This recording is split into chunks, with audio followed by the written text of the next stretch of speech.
오늘은 그 마가라는 요한 저자가 마가복음을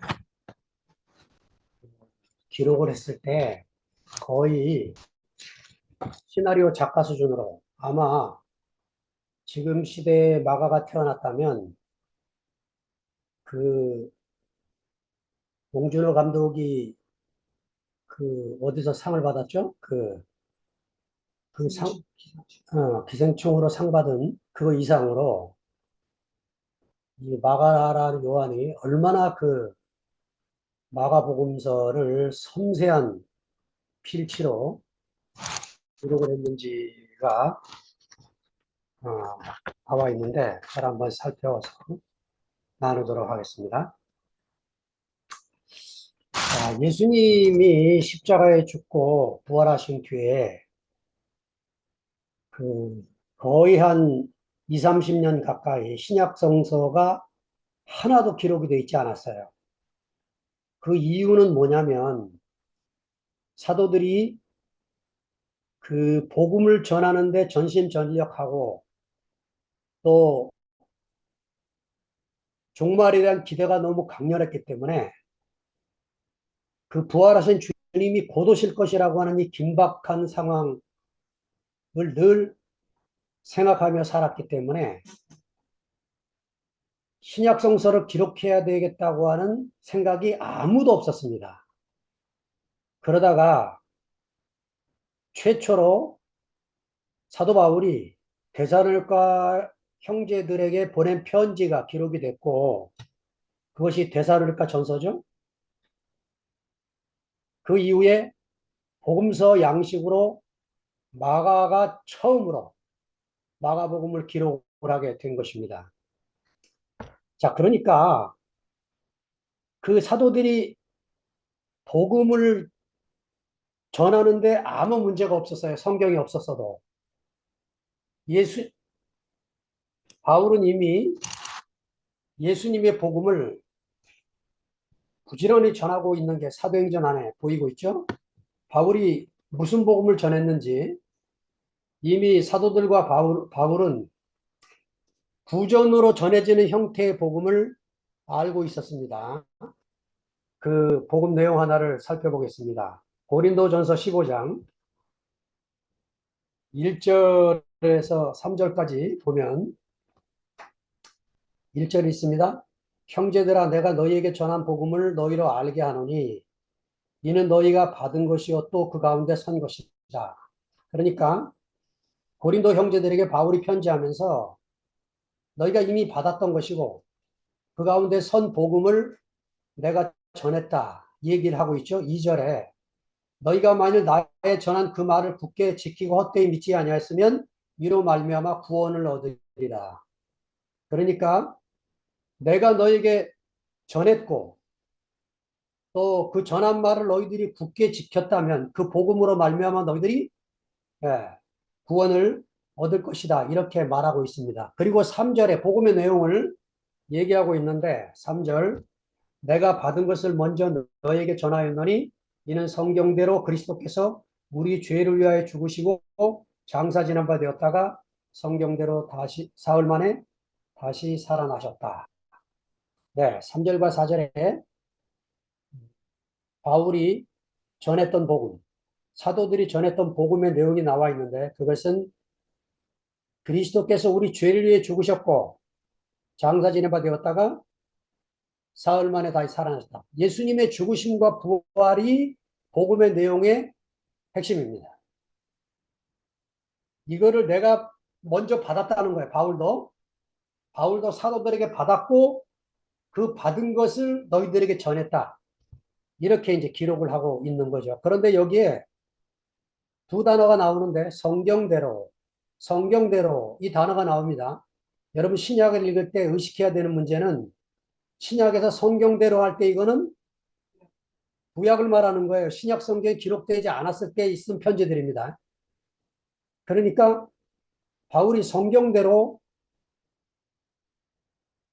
우리 죄를 위해서 그리스도께 죽으셨고 성경대로 사흘 만에 다시 살아나셨다. 이거는 어디를 주로 말하고 있냐면 이사야 53장입니다. 이사야 53장에 이사야가 예언했던 것을 사도들이 너무너무 잘 알고 있었고 이 이사야 53장을 통해서 예수님의 죽으심과 부활을 그들이 확실히 그들의 믿음의 근거로 삼고 있었던 것이죠. 제가 읽어보겠습니다. 우리의 전한 것을 누가 믿었느냐? 여호와의 팔이 누게 나타나느냐? 그는 주 앞에서 자라나기를 연한 순 같고 마른 땅에서 나온 줄기 같아서 고운 모양도 없고 풍채도 없은즉 우리 보기에 흠모할 만한 아름다운 것이었도다. 그는 멸시를 받아서 사람에게 실어버린 바 되었으며 간고를 많이 겪었으며 질고를 아는 자라. 마치 사람들에게 얼굴을 가리우고 보지 않은 받은 자 같아서 멸시를 당하였고 우리도 그를 귀히 여기지 아니하였도다. 그는 실로 우리의 질고를 지고 우리의 슬픔을 당하였거늘 우리는 생각하기를 그는 징벌을 받아서 하나님에게 맞으며 고난을 당한다 하였노라. 그가 찔림은 우리의 허물을 인하며 그가 상함은 우리의 죄악을 인함이라. 그가 징계를 받음으로 우리가 평화를 누리고 그가 채찍에 맞음으로 우리가 나음을 입었도다. 우리는 다 양 같아서 그렇게 행하여 각기 제 길로 갔거늘 여호와께서는 우리의 무리의 죄악을 그에게 담당시키셨도다.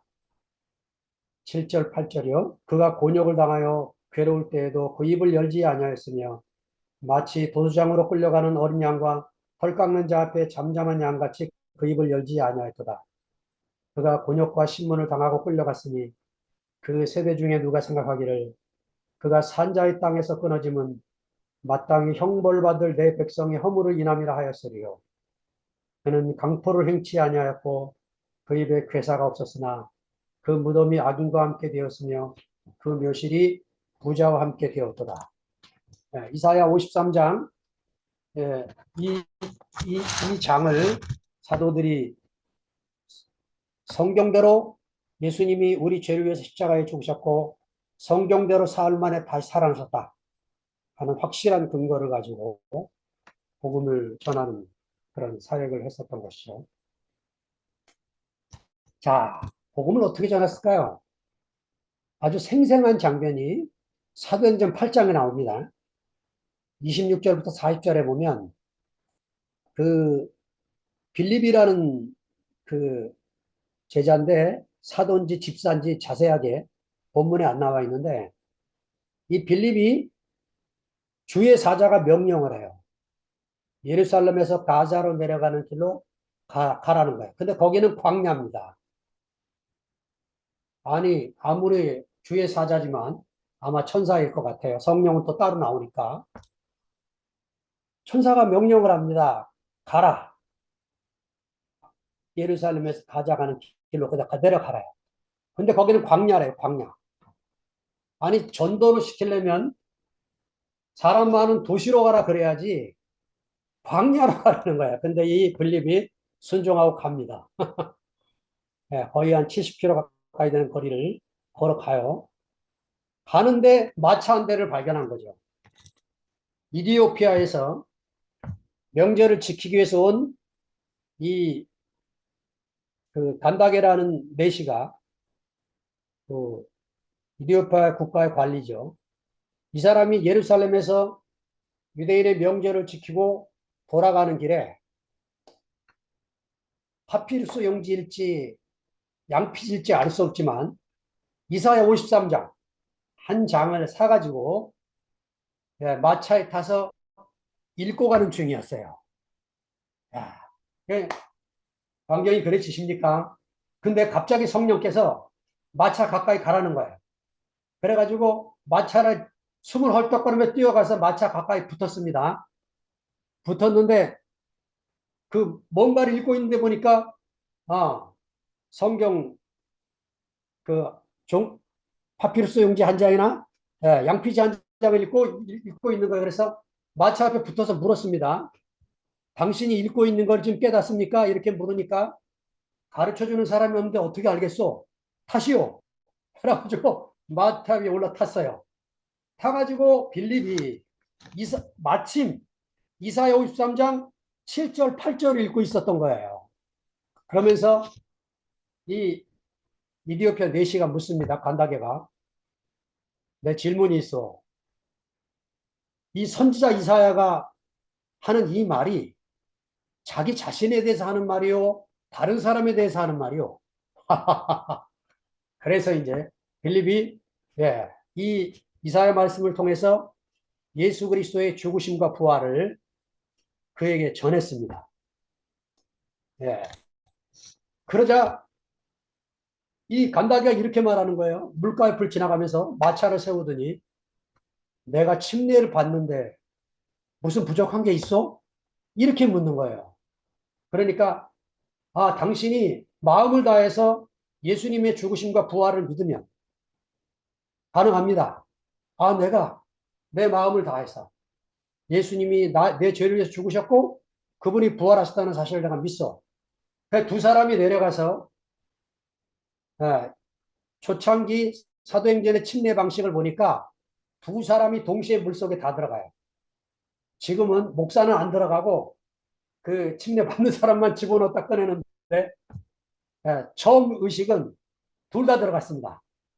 근데 신기한 사실은 두 사람이 물속에서 나왔을 때 성령이 빌립을 데리고 다른 도시로 데리고 가버렸기 때문에 사라졌어요.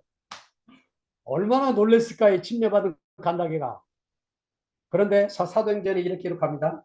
기쁨에 가득 차서, 흔현이라고 하는 표현을 썼는데 그 말은 기쁨에 가득 차서 자기 고향 이디오피아로 돌아갔다. 이 한 사건이 이디오피아 전체가 기독교화 되는데 놀라운 시작이 되게 된 거죠. 우리가 전하는 복음이 그 시시한 어떤 사람이 이 말을 듣고 나서 그가 어떻게 될지 아무도 모르는 그 일을 우리가 지금 하고 있는 거죠. 자, 마가가 아무도 써있지 않은 이 상황에서 계속 구전으로 전했던 복음을 최초로 예, 쓰고 있는데 여러분 이제 최초에 최근에 학자들이 전부 거의 이제 이렇게 흘러가고 있어요. 창세기 그 모세오경 토라도 그렇고 마가가 전한 최초의 복음서도 그렇고 구전으로 전하다가 이거를 기록을 했을 때 구전으로 전했던 내용 형태 그대로 기록됐을 리가 없다는 거죠. 네. 말로 전했던 양식은 문서로 전하는 양식으로 옮겨지면서 많은 부분들이 누락이 됐고 첨가됐고 다듬어져서 지금 형태의 복음서가 우리에게 전달되었다는 겁니다. 이것이 최근의 신약성서 학자들의 전체적인 이론이고 전혀 상관없이 보수 계열의 학자들은 요지부동 복음서에 기록된 대로 그대로 전했다 이렇게 믿고 살고 있는 거죠. 자, 마가복음서를 이제 읽다 보면요, 마가라는 사람이 얼마나 타고난 문장가였는지가 곳곳에서 우리가 이제 보게 됩니다. 그 마가복음 1장을 보시면 하나님의 아들 예수 그리스도 복음의 시작이다. 이렇게 시작을 해놓고는 마가가 이 1장 한 장 안에만 여행자 예수님을 장소가 한 10군데 가까이 이동하는 사건이 벌어져요. 자, 1장 안에 봅시다. 세례요한이 나타나서 광야에서 회개하라고 전파하기 시작합니다. 예수님이 그 세례요한한테 요단강을 가서 침례를 받습니다. 그러더니 갑자기 예수님이 광야로 나가세요. 요단강과 광야는 엄청난 거리죠.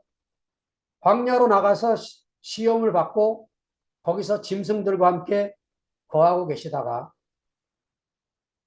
그 다음에 또 촌락으로 가서 복음을 전하시는 예수님이 나옵니다. 그리고는 또 제자들을 부르시는 예수님이 나와요. 그 다음에 또 가버나움 회당에 들어가서 말씀을 가르치신 다음에 그 다음에 문둥병자를 고치시는 장면이 귀신 들린 사람이거든요. 여기 회당은 귀신 들린 사람을 고치고 그 다음에 베드로의 집에 가서 베드로의 장모의 열병을 치료해주고 사람들이 질병이 걸린 사람들이 모여들자 각색병을 다 고쳐주고 새벽에 한적한 곳으로 가서 기도하시고 그 다음에 온 갈릴리를 다니시면서 전도하시고 그 다음에 문둥병자를 고치심으로 일장이 끝나는데 이 사건을 마가가 무엇으로 묶느냐? 곧 우리말 성경 곧이라고 되어 있는데 히라보로 유투스라고 합니다.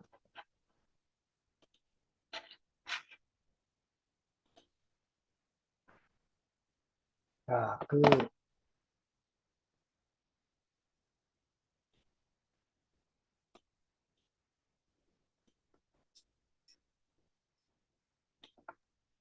제가 색깔을 그리스 바꾸세요. 펜의 색깔을 바꾸세요. 색깔을 바꿔 노란색은 잘 안 보여요. 예. 빨간색이나 뭐 파란색이나 까만색이나.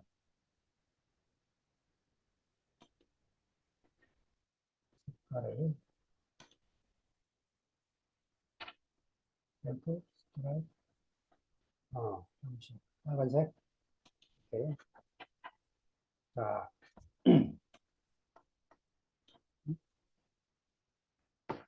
이걸 제가 지금 지우개 같은데요. 오케이. 또 화살표네요.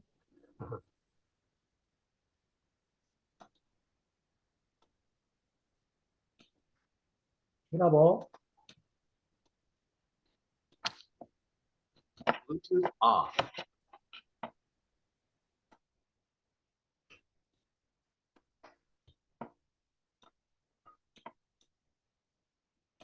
뮤트스 네, 이렇게 씁니다.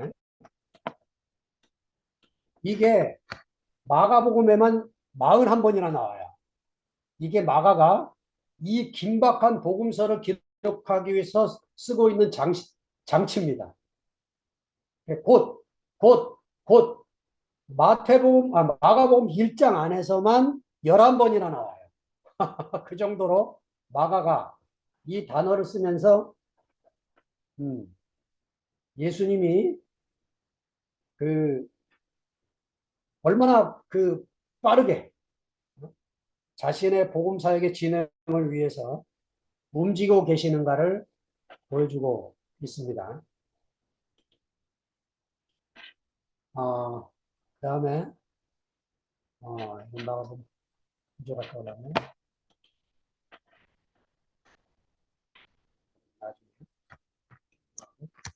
자, 그 다음에 마가가요 현장감을 생생하게 전달하고 싶어 갖고 시각적인 언어를 아주 자주 많이 쓰고 있는 걸 보는데 한 세 군데 정도만 찾아서 읽도록 하겠습니다.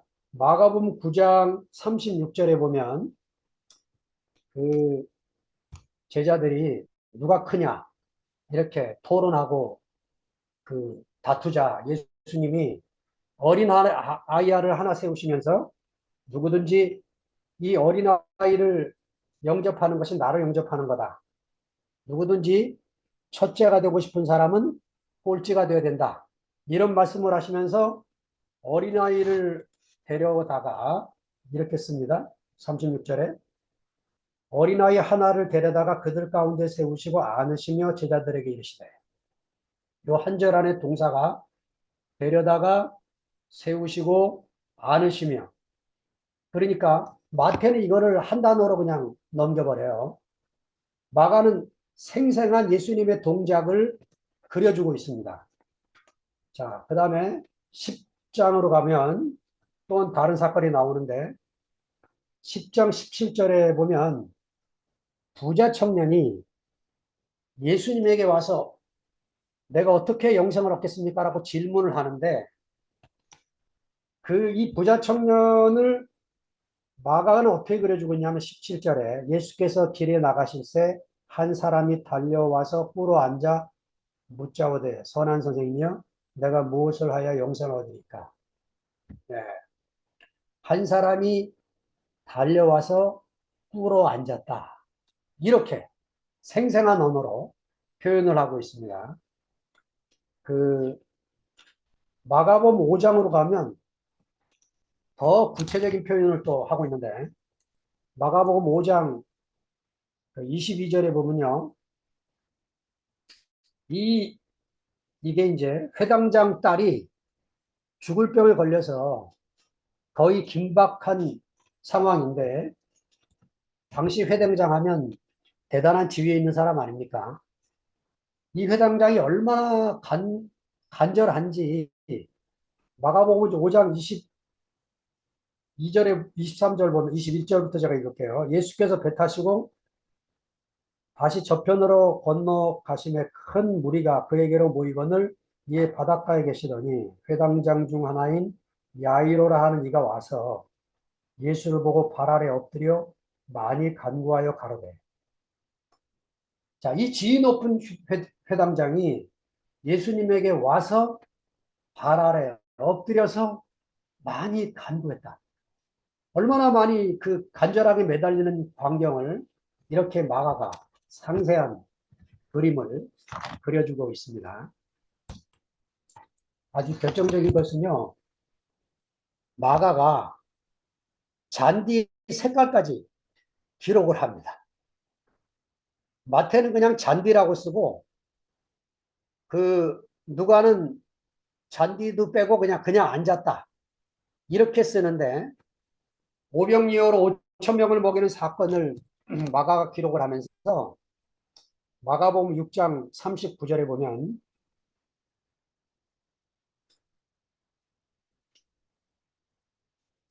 이렇게 표현합니다. 38절에 이르시되 너희에게 떡 몇 개가 있느냐 가서 보라 하시니 알아보고 가로되 떡 5개와 물고기 2마리가 있더이다 하거늘 제자들을 명하사 그 모든 사람을 떼어 푸른 잔디 위에 앉히시고 잔디 색깔이 푸른색이었다는 거예요. 그냥 그 잔디가 자랄 때는 푸른색이죠. 겨울이 되면 누런색이 되고 이때 잔디가 푸른색이었다는 거죠. 그러니까 지금 마가가 어떤 사건을 아주 긴박하게 막 써나가다가 또 이렇게 어떤 한 부분을 표현할 때는 아주 섬세하게 이렇게 표현하고 있는 이런 사람임을 보여주게 됩니다. 또 하나는 우리말 성경에는 한글 자체가 시제에 대해서 특별히 그 분명하게 나타나지 않는 그 언어이기 때문에 신약 성경 안에 잘 보기 어렵지만 그 마가가 표현하는 방식이 과거의 사건을 현재 사건처럼 기록하는 이걸 역사적 현재 기술법이라고 하는데 이렇게 표현한다는 거죠. 가셨다, 있었다, 계셨다 이렇게 표현될 것을 지금 일어난 사건처럼 막 일어난 사건처럼 이렇게 표현해서 현장감을 살려주고 있는 언어로 표현하고 있다는 거죠. 자, 그리고 또 하나는 이 섬세한 마가가 그 마가복음을 기록을 할 때 아주 그 인간적인 느낌을 가미해서 표현하고 있는 것을 보게 되어집니다. 자, 이 혈류병을 앓는 여인을 고치는 장면이 마가복음 5장에 나오는데 5장 25절에서 26절을 제가 읽습니다. 마가복음 5장 25절에서 26절 12해를 혈루증으로 앓는 한 여자가 있어 많은 의원에게 많은 괴로움을 받았고 있던 것도 다 허비하였으되 아무 혐도 없고 도리어 더 중하였던 차에 자, 그러니까 12해 여러분 12년을 병을 앓고 있었다. 혈루증이라고 기록한 것은 이 혈루증은 사실은 그 학자들에 의하면 이 용어는 의학적인 용어는 남자들에게 걸리는 병이랍니다. 여자들은 아마 이게 하열병이었을 거라는 거예요. 혈루증이 아니고 피가 멈추지 않는 하열병에 걸렸고 12년 동안을 앓고 있던 여자가 얼마나 시달렸는지를 표현하는데 많은 의원에게 많은 괴로움을 받았고 있던 것도 다 허비하였으되 아무 효용이 없었고 더 중하게 됐다. 이렇게 또 인간적인 동정심이 가득 찬 언어로 표현을 하고 있습니다. 자, 그 다음에 그 예수님에 대해서도 또 표현을 하는데 이 여인이 치료를 받고 싶어서 예수님 옷자락만 만져도 나을 것 같아요. 근데 당시에 유대 율법에 의하면 랍비는 여인의 몸에 손을 대면 안 되고 또 이런 죄인은 랍비 몸에 손을 대면 안 되게 돼 있어요. 자, 죄인 속에 들어가는 세 종류의 사람이 있습니다. 하나는 장녀, 또 하나는 병자, 또 하나는 당대 매국노, 세리들입니다.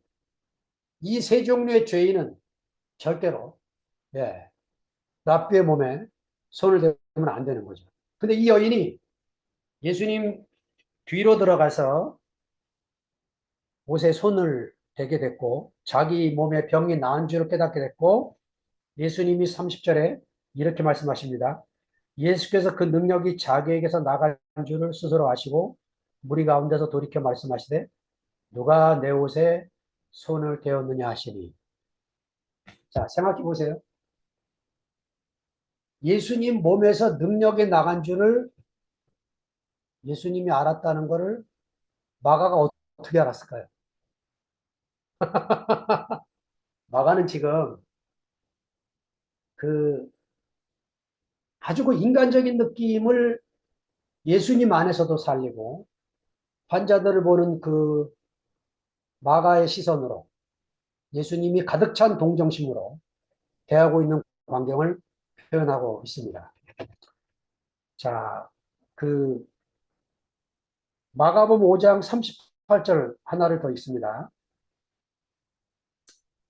자, 이제 이 여인을 고친 다음에 길 가다가 중간에 이 마가가 쓰는 장치인데 옆으로 좀 샜어요, 여기가. 원래 가던 길은 그 회당장 땅 야이로를 고치러 가는 길이었습니다.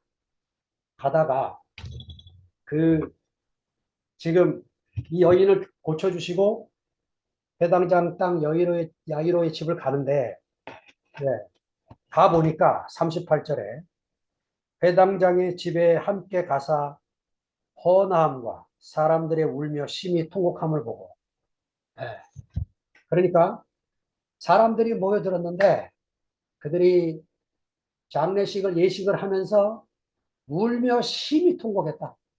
이 광경을 그려주고 있습니다. 자, 결정적인 것은 41절인데요. 이 아이가 죽었어요. 예수님 늦게 가는 바람에. 그러니까 사람들이 통곡을 하니까 예수님이 이 사람들을 다 내보내요. 예수님이 40절에 저희를 다 내어보내신 후에 아이의 부모와 또 자기와 함께한 자들, 누구죠? 베드로와 야고보와 요한이죠. 데리고 아이 있는 곳에 들어가서 그 아이의 손을 잡고 가라사대 달리다굼 하시니 번역하면 곧 소녀야 내가 내게 말하노니 일어나라 하십니다. 네. 예수님 시대에 예수님이 썼던 말은 아람어입니다. 그런데 구약 성경은 히브리어로 기록되어 있고 신약 성경은 그리스어, 히라보로 기록되어 있습니다. 갑자기 마가가 히라보로 쭉 기록을 하다가 독자들의 아주 친숙한 언어, 지금 쓰고 있는 언어, 아람어를 쓴 거예요. 달리다굼 이렇게. 야, 여러분 그때 시대 이 독자들이 읽으면서 마음에 어떤 파도가 일어났을까요? 네? 그 미국의 그 유명한 여류 작가 둘이 있는데 하나는 최신의 그 한국 여자들 교포라고 그래야 되나요? 파친코를 쓴 이민진이라는 작가가 성공을 했는데 또 한 사람 작은 땅의 야수들이라고 쓴 김주애라는 작가가 있어요. 이 두 사람 다 미국에 사니까 영어로 물론 소설을 써왔고 세계적인 작가로 등단이 됐습니다. 그런데 이 김주애 작가가 이 작은 땅의 야수들이라는 책 안에 인연이라고 하는 이 인연이라고 하는 이 한글 단어를 영어로 못 쓰고 그대로 집어넣었어요. 기자들이 물었습니다. 왜 영어로 쓰다가 이 인연이라는 말을 한글 그대로 쓰시게 됐냐 물으니까 김주혜 작가가 이런 말을 했어요. 인연이라는 말이 영어에 없대요. 우리는 너무나 인연 그러면 금방 알아듣잖아요. 근데 미국 사람들은 이런 개념 자체가 없기 때문에 그냥 썼대요. 한글 표기 방식으로 영어로. 지금 달리다굼 그것입니다. 달리다굼. 그러니까 소녀야 내가 내게 말하노니 일어나라. 이렇게 그냥 써 나가면 이 장면에 그 주님 안에 있는 그 가득한 그 죽은 이 소녀를 향한 그 인간적인 연민과 이 드라마틱한 이 사건을 살려내기 위해서 달리다굼 하고 쓴 거예요. 근데 저는 이번 주에 이제 상도 형제가 간증하는 걸 보고 마가복음 이 마가가 쓰고 있는 트릭을 다 정리하게 됐는데 이거요 지금 마가가 고의적으로 문법을 틀리게 썼어요.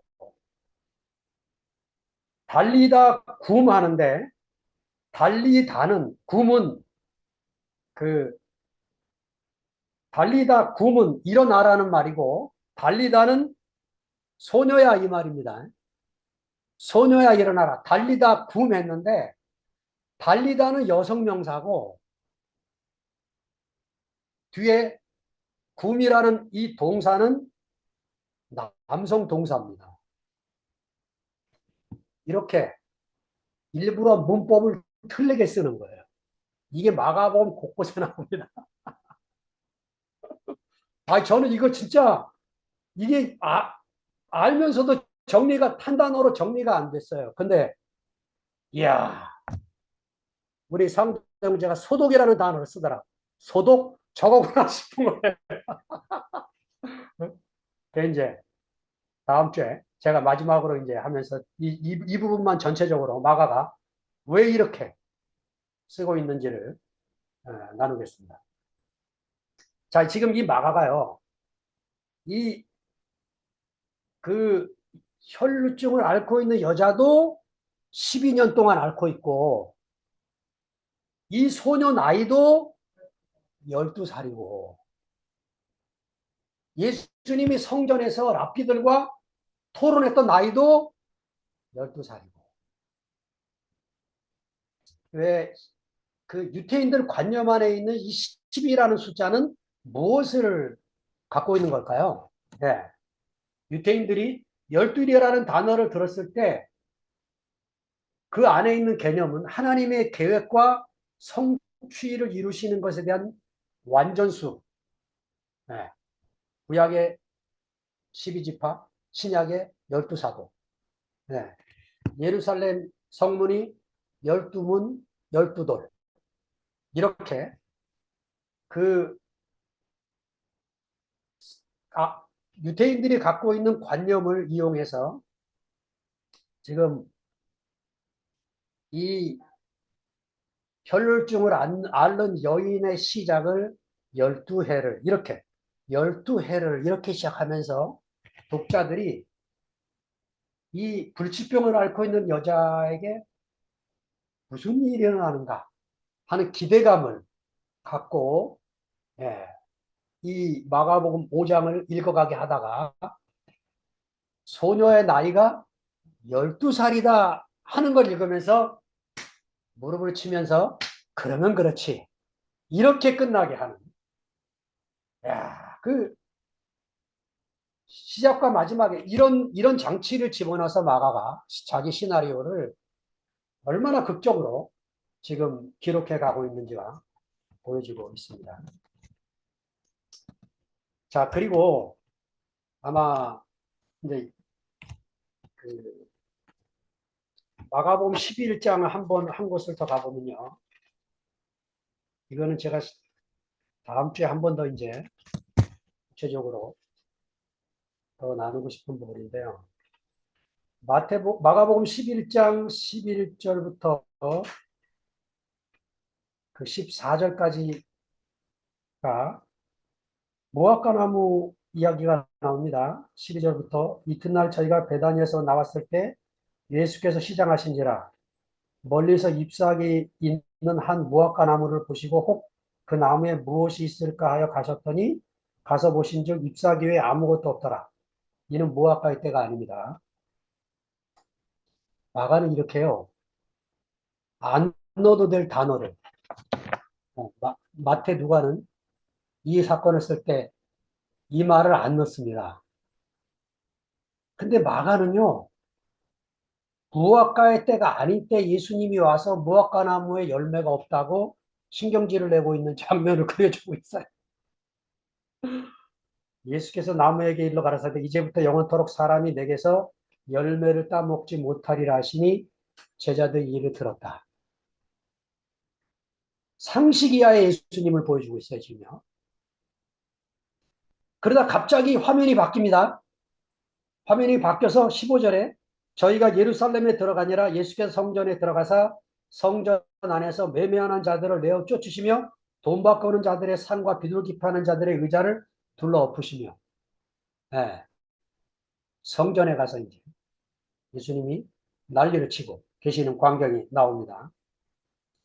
이러다가 또 18절이 지나서 19절 지나고 20절에 저희가 아침에 지나갈 때 무화과 나무가 뿌리로부터 마른 것을 보고 베드로가 생각이 나서 여짜오되 라삐어 보소서 저주하신 무화과 나무가 말랐나이다. 자, 독특한 병렬식 이중구조. 이 마가만 쓰고 있는 어떤 사건이 전개되다가 갑자기 중간에 다른 사건이 탁 끼어들고 그리고 그 처음 시작했던 사건이 결말을 놓고 있는 이 병렬식 이중구조를 통해서 마가가 지금요 아주 극적인 긴박감을 만들어주고 있는 거죠. 지금 앞에 마가복음 5장도 바로 그런 사건이에요. 앞에 지금 야이로의 딸이 마가복음 5장 21절부터 보면 해당장 그 야이로의 딸이 병이 걸려가지고 지금 야이로라는 회장이 막 그 예수님을 보자마자 발 아래 엎드려서 많이 간구했다는 말이 뭐죠? 간구하고 또 간구하고 장면이 상상이 되십니까? 발 아래 엎드려 갖고 이 회당장이라는 이 사람이 젊은 청년 예수한테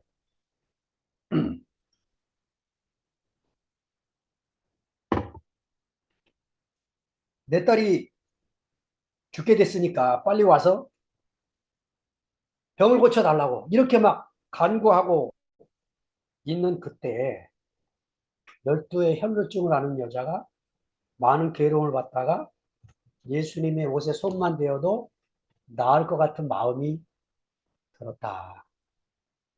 그래서 손을 대서 낫게 됐고, 예수님이 낫으면 이제, 누가 내 옷에 손 대가지고 낫구나.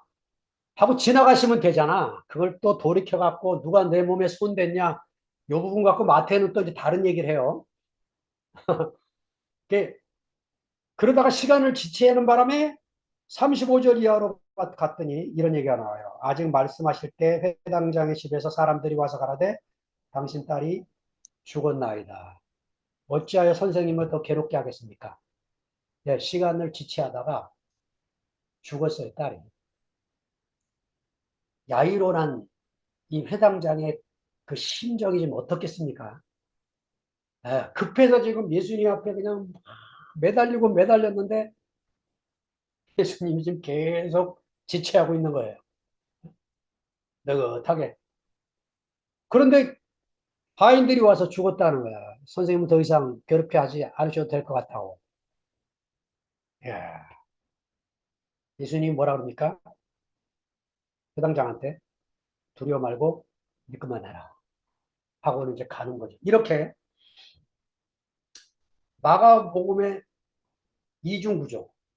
어떤 사건이 시작됐다가 중간에 다른 사건이 튀어나오고 그 다음에 이거를 뭐 영화 시나리오에서 무슨 전문 용어가 있을 텐데 제가 뭐 영화학을 공부 못한 사람이라서 뭔 말하는지 어떤 표현인지 잘 모르겠는데 이렇게 이제 그 마가복음 5장과 마가복음 11장 안에서 이런 표현들이 나오면서 그 극적인 긴장감을 더 살려주고 생생한 현장감을 주려고 하고 있는 거죠. 이제 전체적인 마가복음 구조를 오늘 보면서 마치겠습니다.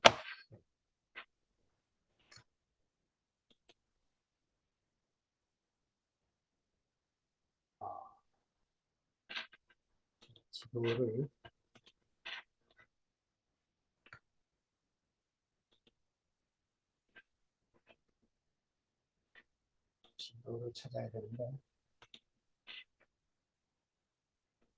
지도가 아니고 그 마가복음 구조라는 이거를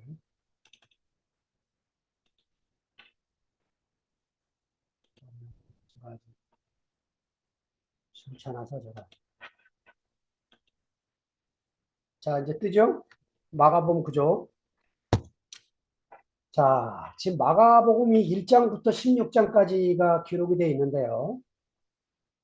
마가복음 구조를 펼쳐놓으면 이렇게 되어 있습니다. 지금요. 마가 시나리오를 어떻게 썼냐면 1막과 2막과 3막으로 나눠 쓰고 있습니다. 이거를 그냥 읽으면 안 보여요. 자, 1막에서 갈릴리와 주변 지역을 예수님이 다니면서 사역을 하다가 3막에서 예루살렘에서 한 활동, 일주일간의 활동을 씁니다. 그 3년의 사역은 대부분 1막, 2막에서 보낸 거예요. 그러니까 갈릴리에서 사역하던 예수님이 예루살렘을 사역하기 위해서 향하여 가는 길에 2막이 벌어집니다. 자, 그런데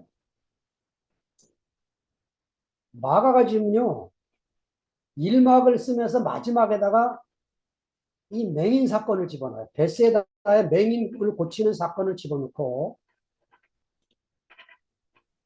2막을 쓰면서 똑같이 또 여리고 맹인을 치유하는 이 장면을 그려놓고 있습니다.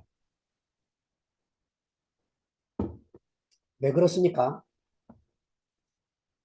지금 마가복음 8장 22절로 가보면 첫 번째 갈릴리 사역을 끝내시면서 마가복음 8장 그 22절 이하에 맹인을 고치는 사건이 이렇게 나옵니다.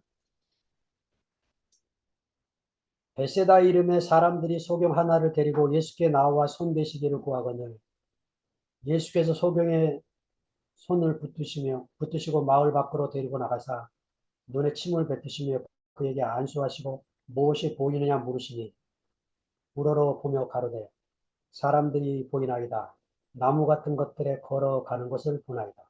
하거늘 이에 그 눈에 다시 안수하심에 저가 주목하여 보더니 나아가서 만물을 밝히 보는지라. 예수께서 그 사람을 집으로 보내시며 가라사대 마을에도 들어가지 말라 하시니라. 자, 이 소경된 사람을 고치는데요. 앞에 그 예수님이 보리떡 5개 물고기 2마리로 5천 명을 지금 이게 몇 명이죠? 4천 명이죠, 4천 명. 네. 4천 명을 먹이신 사건을 8장에 쓰면서 그 다음에 배에 올라 탔는데 그 떡 가져오는 걸 잊어버렸어요, 제자들이. 지금 다음 음식을 챙겨가야 되는데 제자들이 잊어버리고 못 갖고 와가지고 우리가 떡이 없는데 어떡하지? 이렇게 염려하니까 예수님이 이렇게 말합니다.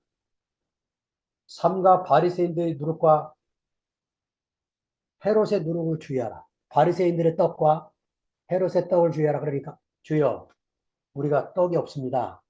말하니까 예수님이 내가 지금 떡 얘기하고 있냐? 내가 무슨 말 하는지 모르겠니? 아직도 이렇게 마음이 둔하냐? 이렇게 이제 어? 예수님이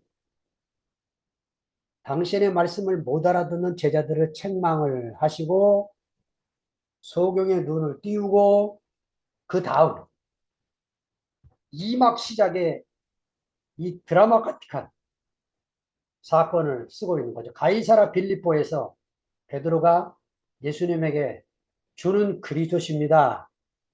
이렇게 했을 때 마가는요 칭찬하는 말이 없어요.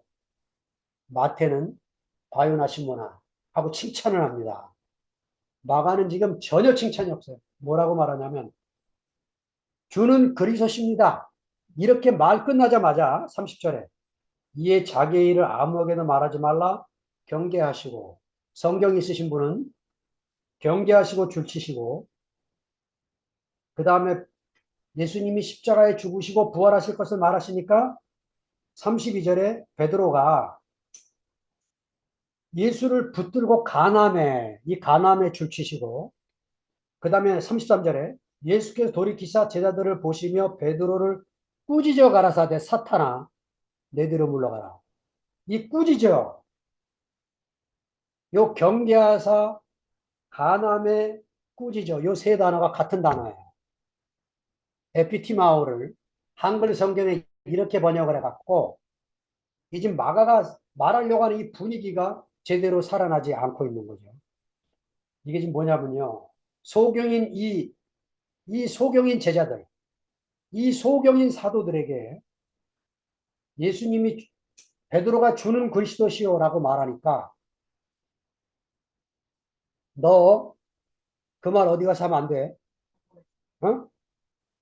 이거 비밀이야. 너만 알고 있고 절대로 말하지 마. 이렇게 경계하시는 장면이 나와요. 이게 에피티마오. 책망하신다는 거죠. 책망하시고 꾸짖으시면서 경계하시고 내가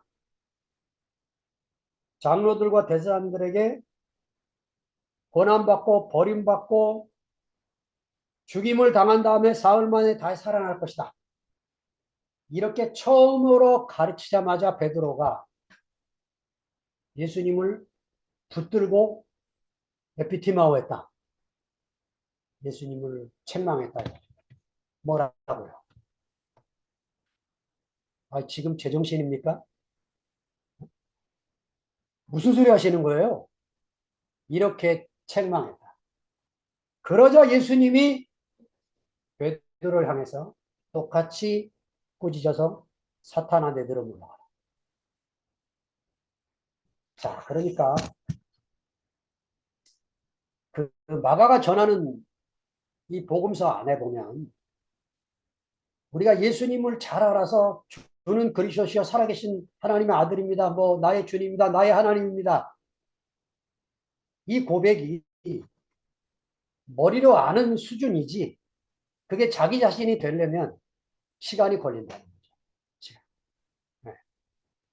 이렇게 벳세다의 맹인을 치유하면서 앞뒤에 이런 사건을 집어넣으면서 제자들이 지금 앞 못 보는 맹인이라는 거예요.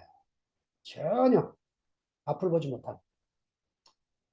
자, 여리고 맹인 치유를 또 가봅시다. 2막 마지막에 10장 46절에 보시면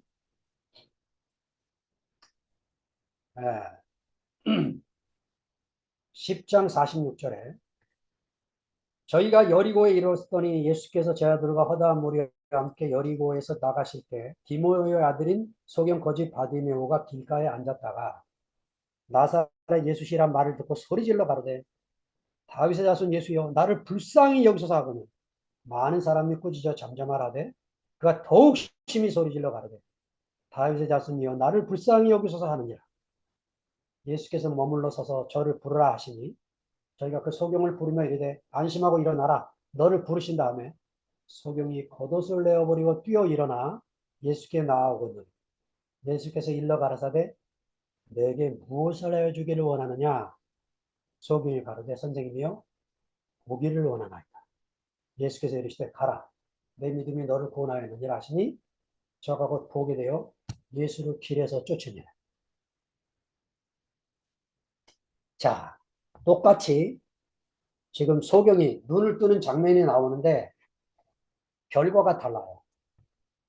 지금 벳세다 맹인을 치유할 때는 예수님이 아무도 없는데 혼자 데리고 가셔갖고 치유를 해주시고 너 오던 길로 가지 말고 집으로 가라고 보내요.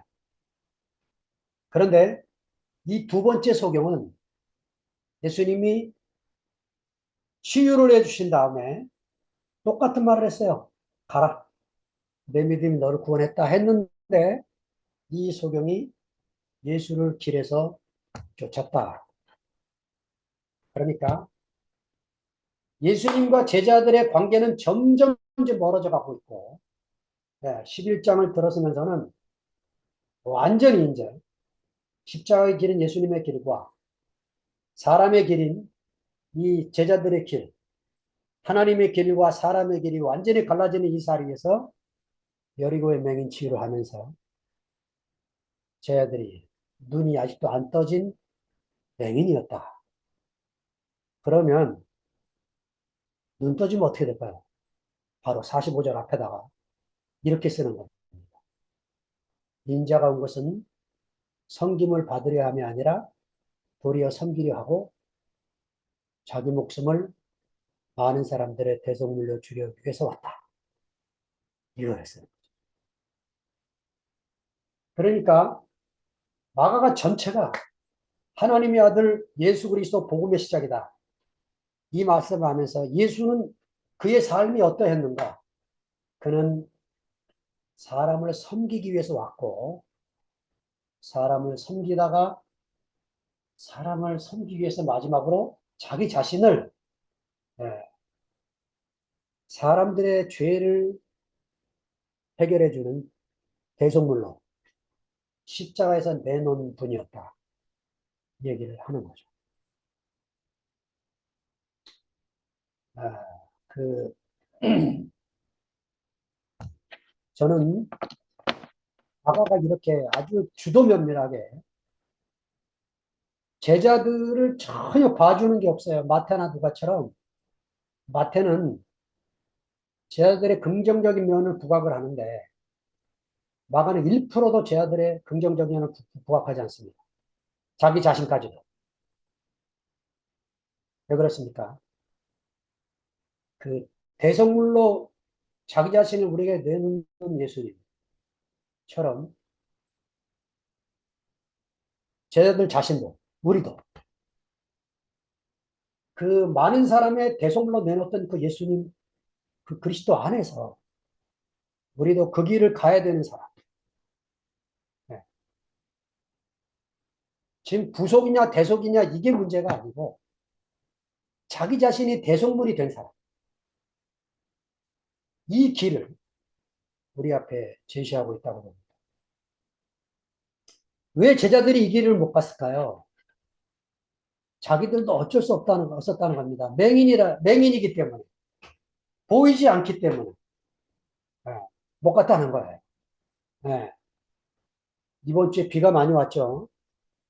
여러분, 비가 온 뒤에 꼭 사태가 벌어지는 게 뭐냐면, 비가 오고 햇빛이 쬐면요, 아스팔트나 도로변에 지렁이 시체들이 있는 걸 보게 될 거예요. 네. 이번 주에 저도 아파트 앞에 여전히 지렁이 시체가 있는 것도 보게 됐어요. 여러분, 평소에는 지렁이가 그렇게 안 죽어요. 근데 비가 온 뒤에는 지렁이가 시체들이 널려 있어요. 왜 그럴까요? 지렁이는 흙이 자기 피부기 때문에 흙을 벗어날 생각을 못 합니다. 그런데 비가 오고 공기 중에 수분이 가득 차면 지렁이가 나들이를 나가는 거예요. 자기 옷을 벗고. 나들이를 나가는데 문제가 뭐냐? 지렁이의 문제가 뭐죠? 눈이 없어요. 눈이 없어서.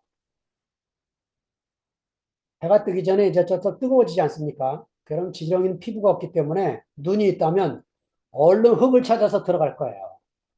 근데 불행하게도 지렁이는 눈이 없어서 흙과 반대 방향으로 가다가 자기도 피하려고 애썼던 거예요. 흙과 반대 방향으로 가다가 시체가 돼서 널브러져서 새의 밥이 되고, 예, 고양이의 밥이 되고, 이런 일이 벌어지게 되는 거예요. 지렁이의 두 가지 약점이 있습니다. 하나, 알몸, 또 하나, 못봄. 이래서 이제, 예, 농사꾼들에게 지렁이는 얼마나 고마운 존재인지 몰라요. 흙을 이롭게 하니까. 쿠바 같은 동네는 그 공산주의국 같은 다음에 농부들이 비료를 살 돈이 없으니까 얼마나 그 지렁이 농법이 발달했는지 친환경 공부하러 다 이제 쿠바 가서 공부하고 와요. 예, 이런 유익한 지렁이임에도 불구하고 위치 이탈을 해버리니까. 위치 이탈의 이유가 뭡니까? 예, 그 자기가 큰 약점을 가지고 있는 것. 예, 내가 큰 약점이 이 자리를 놓쳐버리면 안 되는 거죠. 그러니까 지렁이는 흙을 벗어나면 안 되는 거예요. 지렁이는. 예, 비가 와도 흙 속에 있어야지. 흙 속에 있는 지렁이는 안 죽고 다 사는 거죠. 이렇게 주로 새끼 지렁이들이 거의 보이지 않습니다. 안 나오죠. 덩치 큰 지렁이들이 나와요. 자기 힘 좋은 거 믿고. 자기가 눈이 없어서 보지 못한다고 하는 이거를 생각을 못하는 거죠. 여전히 저는 이번 사태 안에서 제가 여전히 어둠 속에 있으며 여전히 나는 빛이 아니기 때문에 빛인 형제들의 말씀과 간증이 필요한 사람으로 사는 것이 얼마나 복이 되는 인생인지를 제가 누리게 되고, 사실은 이런 사태가 아니면 저는 상도형제가 저렇게 죽음의 한계를 알려도 제가 개국교회 소식을 듣기 위해서 매번 그 순모임에 들어가서 막 듣고 그런 사람이 아니거든요. 근데 하나님이 정말 감사하게도 이런 사태를 우리에게 허락해 주셔서, 네. 이번에 간증했는데 용어가 너무 좋더라고요. 11시 교회, 2시 교회, 담장 너머 교회. 이 세 교회를 흩으셔서 우리가 뭘 알았다고 교만해가지고 종교 속에 있는 사람들을 판단하고 살았던 저를 포함해서 우리를 다 흩어서 생명의 복음을 전하도록 우리를 부르고 계시는구나 하는 게 이렇게 알아지게 되고, 여러분의 간증 고백처럼 저도 이번 주를 지나면서 하나님의 경륜이 어떻게 흘러가는지에 대한 확고한 믿음이 생겨서 흔들림 없이 더욱 담대하게 내가 그동안 교회 안에서 누렸던 이 놀라운 복음을 만나는 사람들에게 더 확실하게 증거하고 살아야겠다는 믿음을 갖게 됐습니다. 감사드립니다. 주님을 찬양합니다. 아멘. 아멘. 형님,